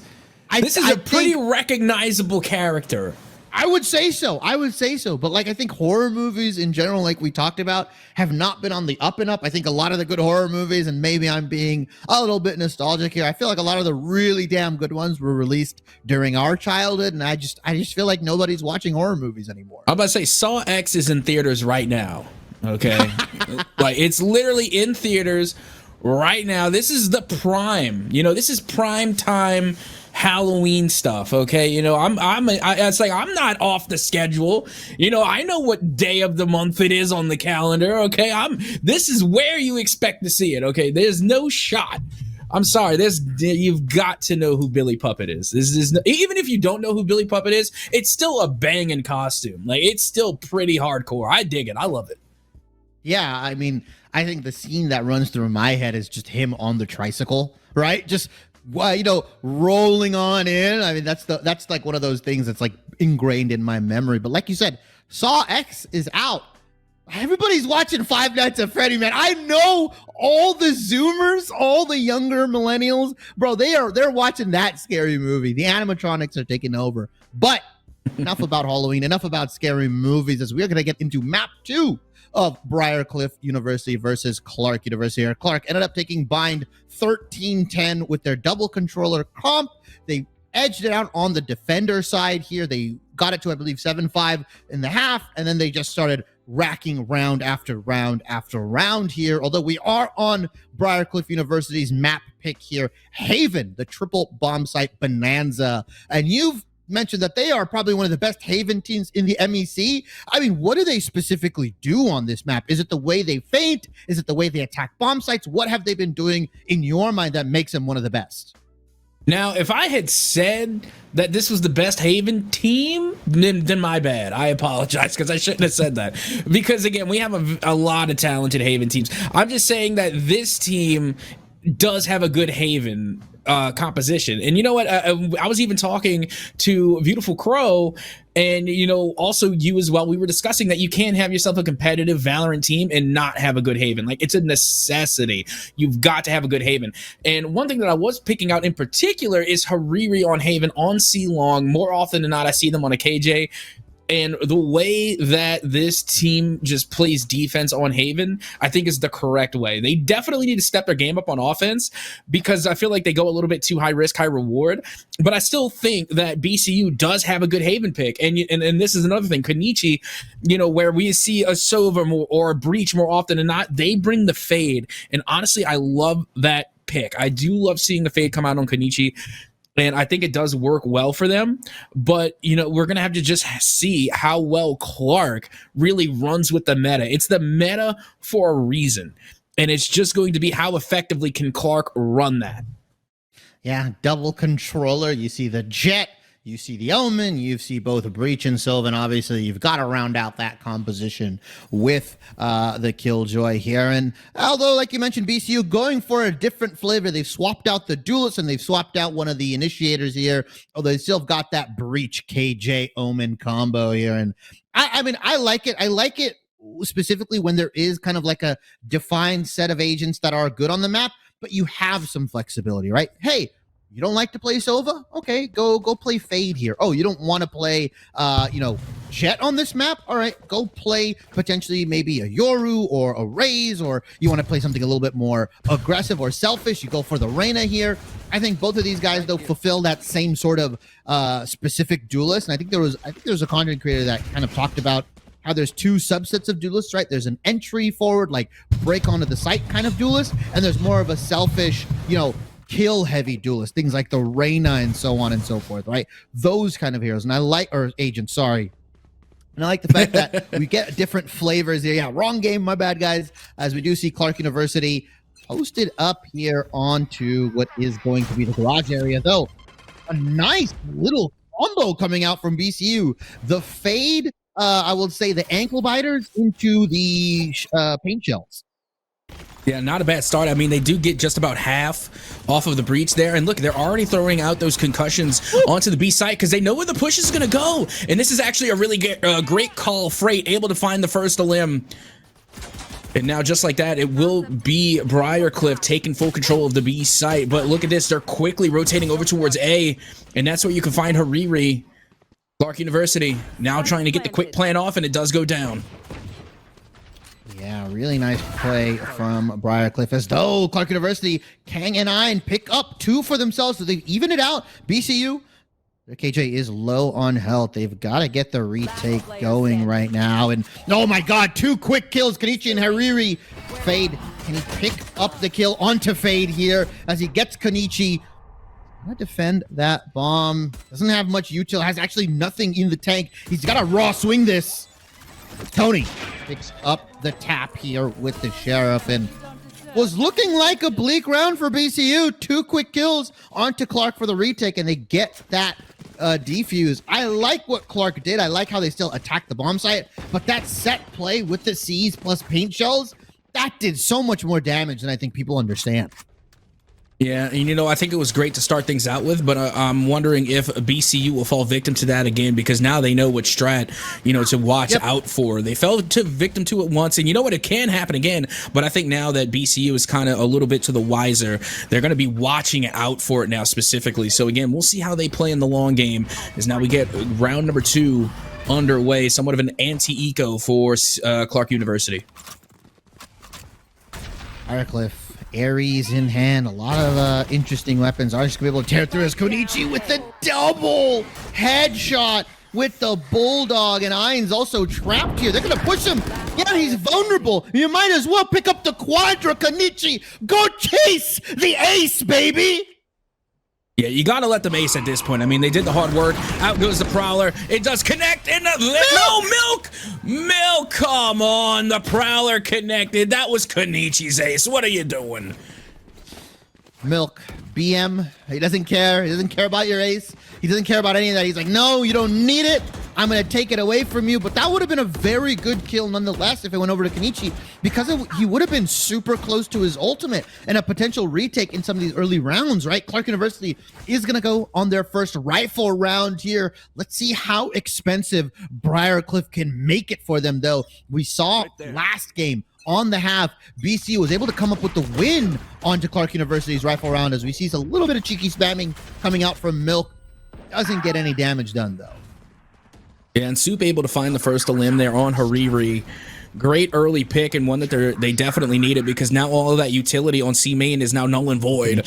So this is a big opportunity here for them to try and take control of the C site, and you can see they're hovering. The paranoia goes out. Looks like they're about to make the push. They do entry on. Milk, though, around the corner, has the Bulldog, finds one, and gets dropped. Yeah, gets one, makes it a 3v2 here. Let's see if BCU have the tools to retake this. I want to see over onto Fade. I want to see if they have the ultimate ready, if they're willing to invest it. Soup, 49 HP. Oh, you're getting caught with your pants down, though, Tony. You're looking into the void. And Soup picks up the kill.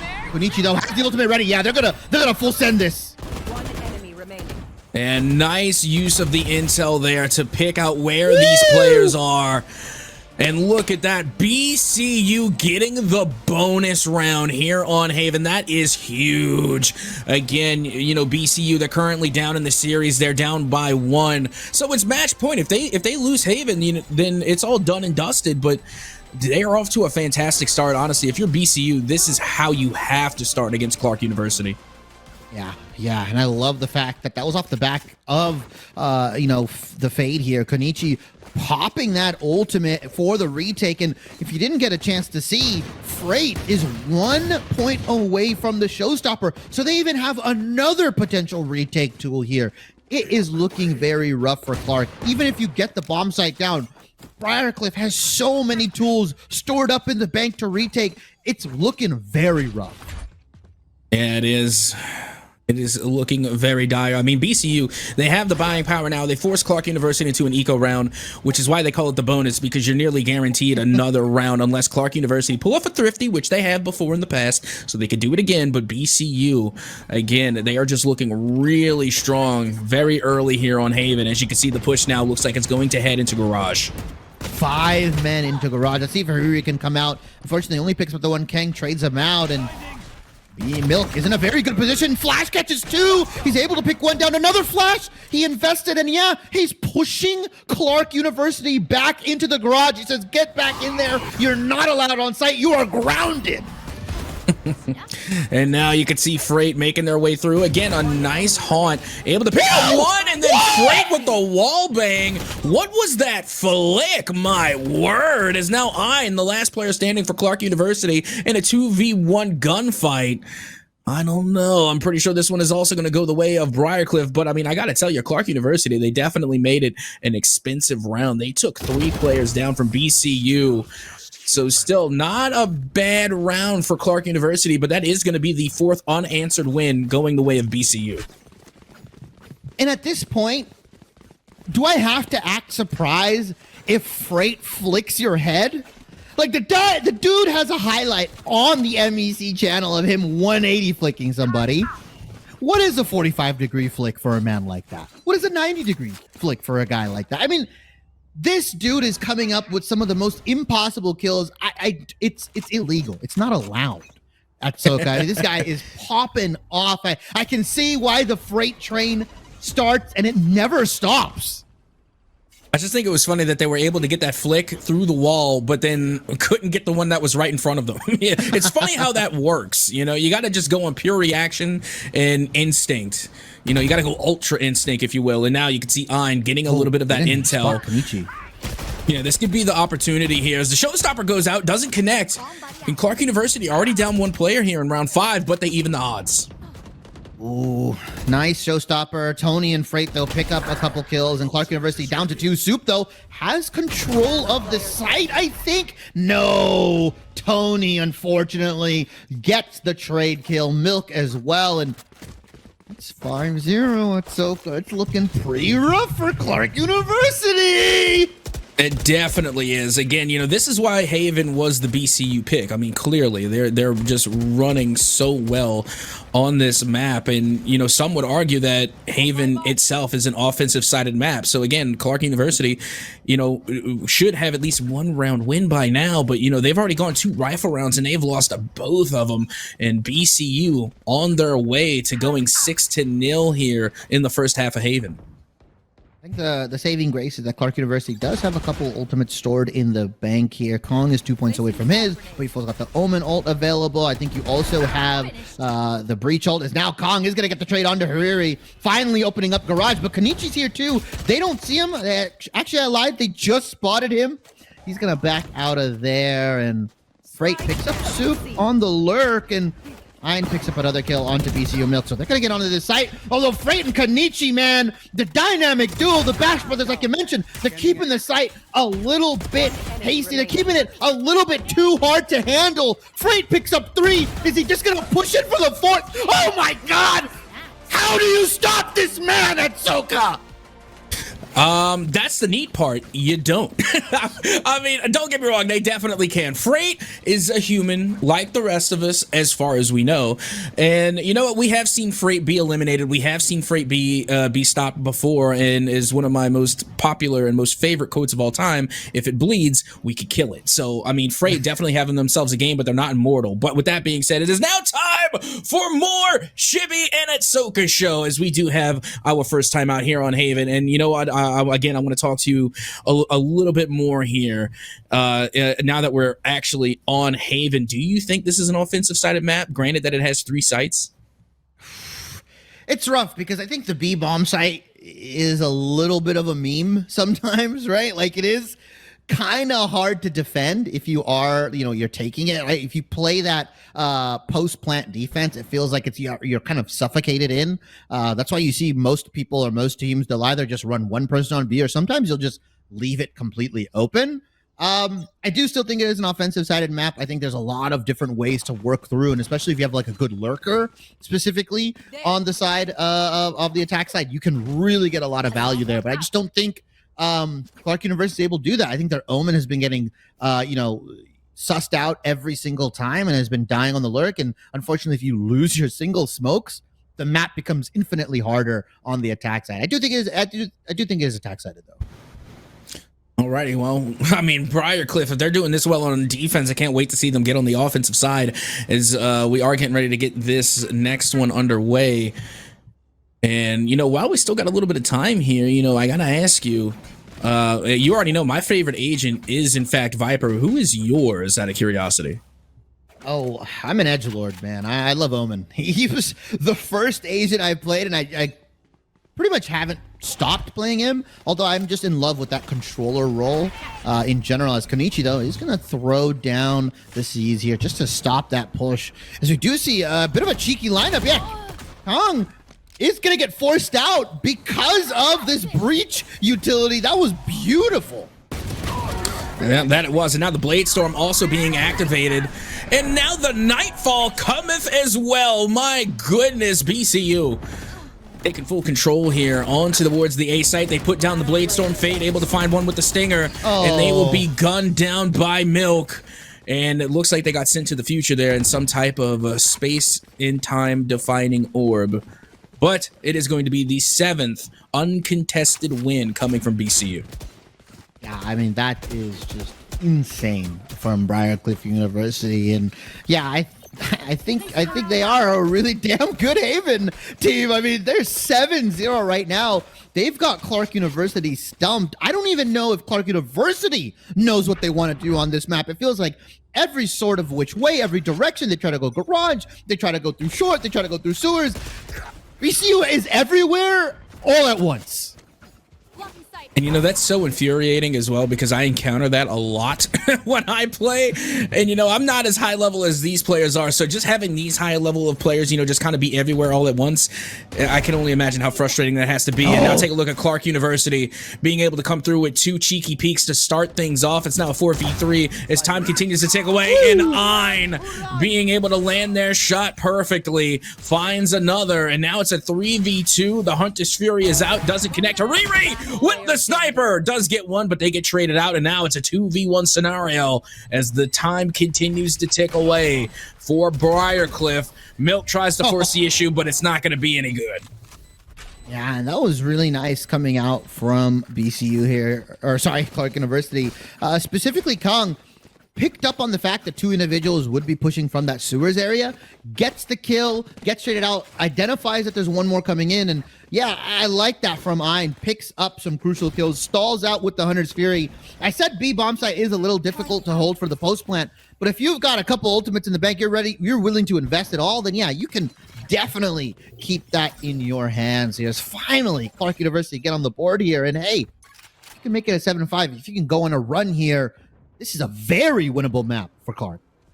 Oh, absolutely. But now you got to get some damage into the economy of BCU. I mean, they have a lot of credits. They could buy another round after this one, actually. And they're able to get rid of at least 1 TP coming from Omen. And you can see the trades are being made. The intel goes out, and they're able to find the wall bang. Kong now taking full control of the C site as the spike does make its way down, and Ein gets picked out by Freight. And they've got a pincher move onto this right now. 2 members coming out from long, and you got a member coming out from CT here. Clarke University, you do get the bomb down, but this is looking rough. They've got to push one way or the other, and they're choosing CT into the waiting arms of Milk. And oh my God, he puts all 3 of them on the carton at Soka. Now, you remember what I told you on Bind? If you are going to push, don't push Freight and don't push Milk. For that exact reason. If you are going to push, if you have to push, just make sure it's not one of those 2. You got to let them come to you. Because when you try and push Milk, as you say, you end up on that carton. You're gone missing. Oh my God. I thought he would get 2 maybe, but 3 just coming in clutch. And Clarke University, they felt the pressure. They heard footsteps, man, and they got scared. Unfortunately, Clarke University, they get the bomb down, they get some money, but they don't get another round here. They don't break the banks of Briar University. They've got so much credit stored in the bank. They can lose 2-3 rounds in a row and might still be on a rifle. Oh, yeah, and you know what? I'm starting to think that Milk might be Canadian, because when you try and push Milk, you end up in a bag. Oh, yeah, potentially here. This Milk holding onto this garage area, although Ein gets the kill onto Tony. Kong, though, picks up another kill onto Kadichi with the Ares, but Freight and Milk, once again, these 2 guys, I'm going to go for the retake here onto B-bombs like Clarke University. Let's see if he can hold this one a little bit better. Soup, do you try your hand? Look at this, just waiting. How did they wait for the blind for so long? Again, if I ever took the time on my blinds, because I play a little bit of breach myself every now and again when I have to fill, and when I go for those blinds, nobody ever waits for me to send it out. They just push. So again, I don't know how, especially when you're pushing Milk, you know that's Milk. Well, then again, I guess they're listening to what I said when you don't push Milk. Hit him with the hezi, right? That's exactly what happened there. And unfortunately fakes out Clarke University. Briarcliff 9-1 on Haven. Could we even see 11-1 half here? Like, that is a huge possibility. And this is a very quick game so far. I mean, this is BCU on Haven, and you know, honestly, I think after that first game, I don't think BCU expected to lose Bind. Honestly, I think they took that loss and then they leaned forward afterward. You know, they went and grabbed their hand warmers. You know, they were leaning forward. You know, they're starting to take things a little bit more seriously. You know, they took that L, and I think they took it personally.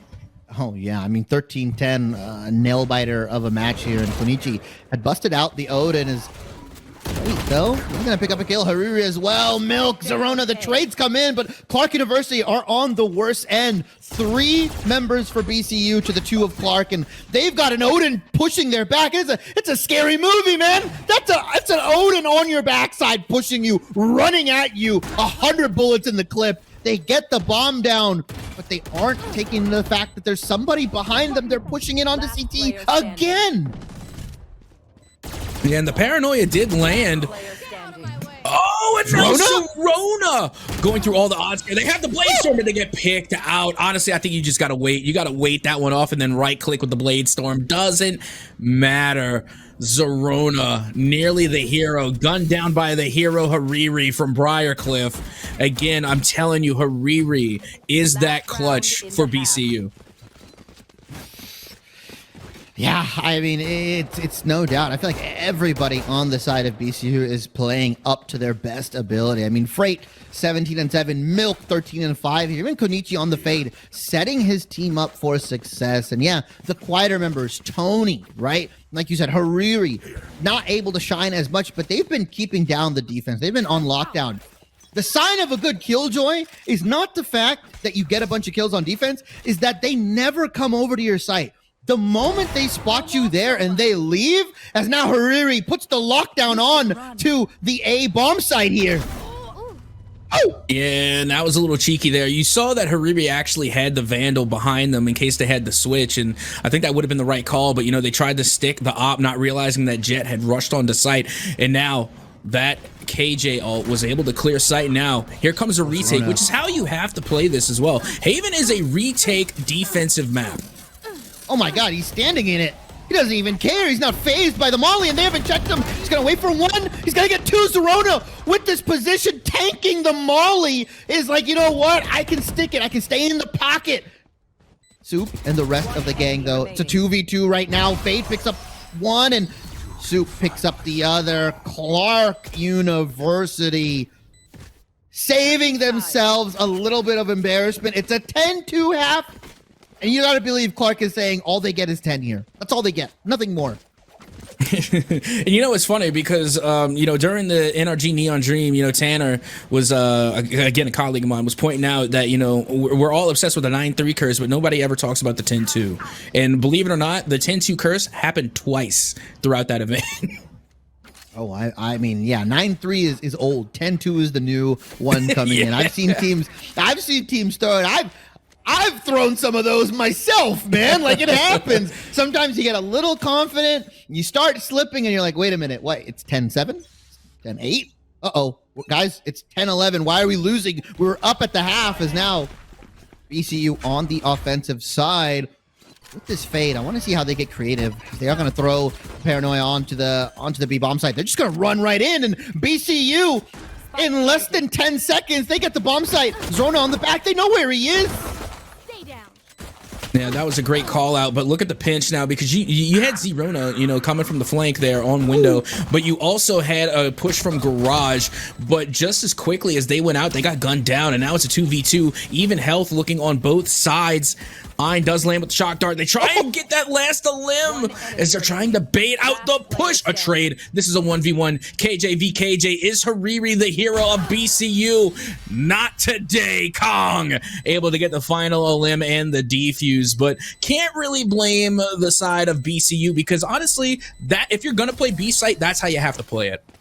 Yeah, you've got to play a little bit hectic. You've got to play wild, because you can't just stay in that B bomb site area, right? You've got to play towards grass. You've got to open it up a little bit, because it's so suffocating playing that post plant. And I think Clarke University, they try to do everything right? They tried to get the trades in, but like that double push, like you said, one from Garage, one from, I believe, A-Link, and another one coming out from the window, and that's a lot of angles to cover if you're the side of Briarcliff University. And unfortunately, they get it down to a 1v1, but Kong just had the HP lead. They had the head tap, and they're able to get the kill, and so that's another round over for Clarke University. Let's see if Briarcliff can break this defensive on their eco.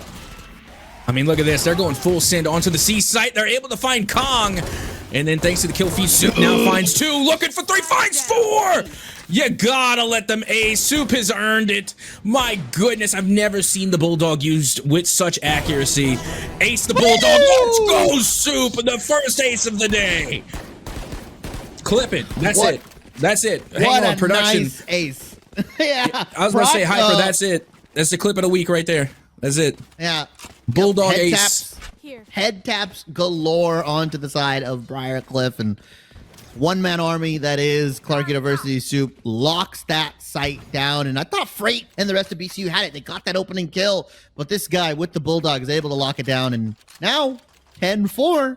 Uh-oh, it's slowly slipping in. Briar Cliff, the little voice in their head is saying, like, why have we not closed this game out? Why have we not just won now? It was 10-2, 4 rounds now for Clarke University. It's looking a little bit sus.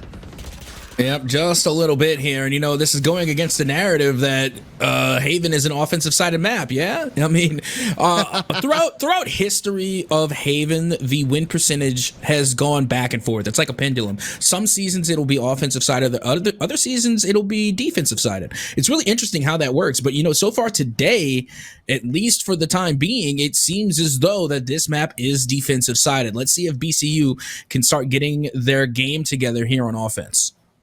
At least for the MEC, it sounds like it's defensive sided right now. Is Clarke University, they jump check the op here in Zrona. I know he saw it, but I don't know if he is calling out that everybody's there or one person's there as the rotation comes out.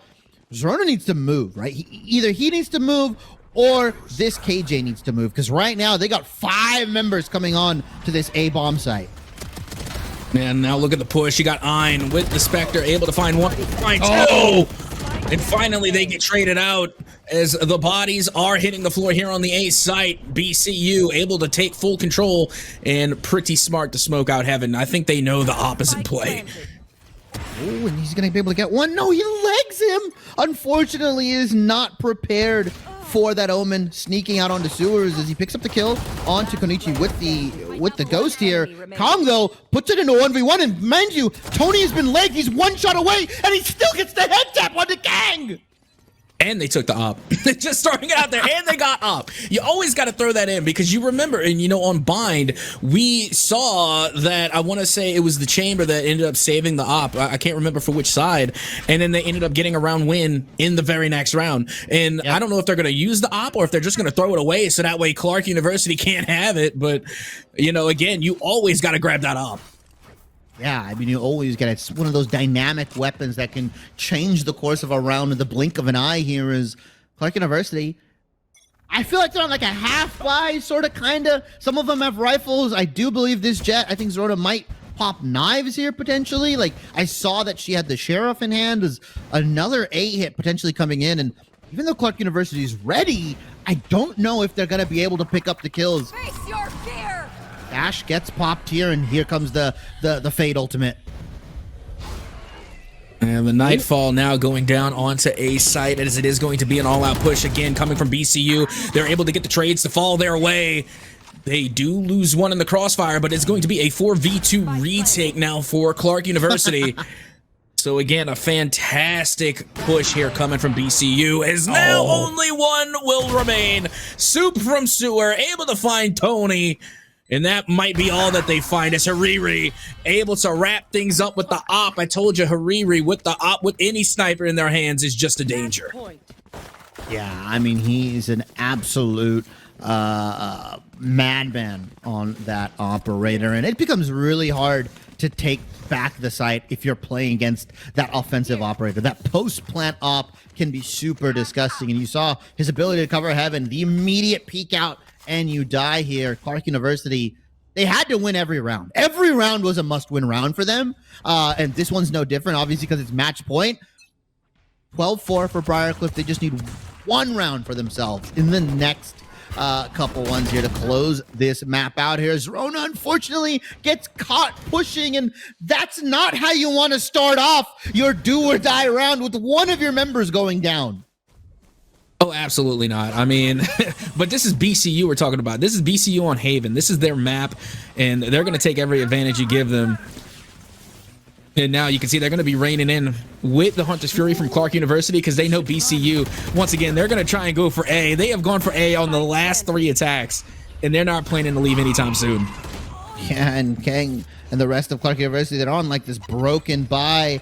The KJ ult also gets invested offensively here, and so now you've got more time for yourself. Although Iron picks up a 1, so you're able to make it a 2v3, not without taking some damage though. 85 HP on the Sova here, and this is looking a bit rough for Clarke University. They don't have the guns, although Briarcliff, Hariri, they pick up 2. Ken's fade. Never mind. I was going to say Ken fade, give them life, but unfortunately, Briarcliff University, they take the map 13-4. Haven. Atsuka, you were right. It's just a completely different team. Yep, everybody take note right now that Haven is not the map you want to play BCU on. But regardless, though, I mean, that is game number 2. So we still got to head to one more. We're going to go to Ascent next. And honestly, I don't know which way that one is going to go because on Ascent, all bets are off. There's really no big advantage or disadvantage. Whether you're on the offensive side of the spike, the defensive side of the spike, this is where you go to settle disputes. This is pretty much the Rust of Valorant. This is where you go to get settlements, to get disputes settled. You got to go to Ascent. So it's going to be interesting to see on how this one plays out as we get ready to go to the 3rd and final game between these two. But before we could go there, we got to drop to a quick short break, so don't go anywhere. We're going to be back with the final Valorant match of today right here at the Midwest Esports Conference. Hello and welcome back, everybody, to the MEC All Valorant Playoffs Round 2 matchup between Briarcliff University and Clarke University here. We are tied 1-1 apiece, with Clarke University taking over Bind and obviously Briarcliff University taking over Heaven. And so now we are on to everybody's favorite map, Ascent here. Of course, I'm lying at Soka. It's not everybody's favorite map. I think it's probably the most hated map in Valorant as of right now, at least competitively. Do you feel the same way? You know, much like the win percentage for Ascent, I'm 50-50. You know, I don't hate it and I don't love it. You know, it is what it is. I do appreciate it for the competitive map that it is, because, again, this is where you get some really bare bones Valorant. You know, a lot is relied on gun skill here. Who's going to be able to really click heads? Who's going to be able to really top frag is really the big difference maker here. Again, not too many trick plays going to be executed. So again, you know, I appreciate this map for what it is, and that is just pure competition. Now, when it comes to the composition, what I'm expecting is for the meta. The meta for Ascent is KO, KJ, Sova, Jet, Omen. That's what we expect to see from both sides, and so far it's looking that way. So far, yeah. I mean, we see most of those people as, wait a minute. Oh, Hariri had me for a second. He had me for a second. I was going to say that. I was like, oh, he's opting in for the chamber. I was like, that's kind of risky considering KJ's just a shoe-in on this side as Fade. He's going to be locking in their final agent here on the side of Clarke University. I'm pretty sure that's KO. And you mentioned there's not a lot of trick plays, not because there aren't set plays on this map, but it's because everybody knows what everybody wants to do. Right? Like, it's like, all right, you're gonna KO flash into Sova Dart onto tiles. Everybody's seen that now. It's the main thing to do. Oh, you're gonna Sova Dart onto the wall bang spot for B. Okay. Or you're gonna knife onto A into flash over dash. Everything that everybody wants to do, I think, personally for me, has been figured out. I have yet to see some like new and creative combos. It's kind of the same old stuff, and if you're caught lacking, if you get caught with your pants down, it works, but I feel like everybody knows what everybody wants. Oh, absolutely. You know, one of the only other like big real trick plays is, you know, Sage's wall through window, you know, but there's no Sages here, you know. But other than that, you know, maybe Omen can like TP onto the archway. That's always fun to do. I still pull it off from time to time. But again, you know, I'm in a much lower rank than these players here. So again, I don't know if it's going to work for them, but you know, if you're in those lower ranks like me, you might be able to get away with it. Yeah, and I think it's just going to be really interesting from BCU specifically is they're going to start this offensive. Deploying drone. Yep, that they are. And take a look at this. They're going to be sitting out the owl drone, trying to get a blind fire. You know, I see blind fires all the time through the smoke, but never for the owl drone. That is just so interesting, as now you can see Freight here in towards the mid. And they're going to have to try and find Ein, who is also lurking there in mid. Fade going to be watching Tree. And honestly, Tree is my favorite route to go. So I'm completely understanding why they have so much utility here on towards Tree. Because going from mid to A is probably one of the, you know, just easiest routes to take when you're trying to take the A site. But it looks as though now Briar Cliff are going to be backing off. Yeah, and I love that knife spot, right? There are so many cheeky knife spots where you can just like safely place it down where it's like, all right, if I throw it here and you're not here, you're probably on the other side. If BCU Frey are going to get the dash on in. Let's see. The offensive starts, and we've got a player hiding in hell right now. Kong, with the info, is finally going to swing off. He needs to swing with the rest of his team, though. But BCU, they're able to get 2 kills. Zerona, though, picks up 1. Fade on the backside here. Clarke University, they are going to go for this retake. 4v3. The door gets broken, and Soup makes it a 3v3. Oh, it just right through the flash. Fade picks up Milk. And what a swing. And now it's going to be a 2v3 retake for Clarke University. And now they know exactly where this last player is. Down low. Tony trying to come in clutch. They get 2, but they can't get the 3rd. Soup able to walk away with a 3K and the defuse, giving the first round win to Clarke University. Really nice coming out from Clarke University. That retake was looking a little dicey, but Soup came up super big, making an even score and also picking up another one. But I think that swing from Milk the swing onto Milk from Clarke University, right after he throws the flash, that was insane because he just got insta head tap, insta dink. It was impossible for them to even think about holding that bomb site. Yeah, well, let's see what they're going to be thinking for this next play, as they are going to be at a disadvantage here in round 2. And you can see they're already setting up towards that B site, but look who's there and waiting. That's going to be the KJ and the Sova. And if I don't see at least one Sova Odin combo throughout this entire